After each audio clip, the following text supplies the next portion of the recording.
എല്ലാവരും എൻ്റെ വീഡിയോക്ക് ലൈക്ക് ചെയ്യണം, സബ്സ്ക്രൈബ് ചെയ്യണം, ബെല്ലൈക്കൺ അമർത്തണം, കമൻറ്റ് ചെയ്യണം.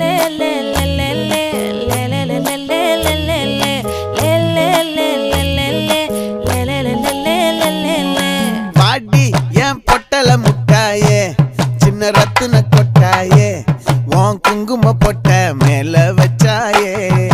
பாடா என் அம்புலி மச்சானே, என்ன அம்புல தச்சானே, என்ன கட்டி புடிச்சு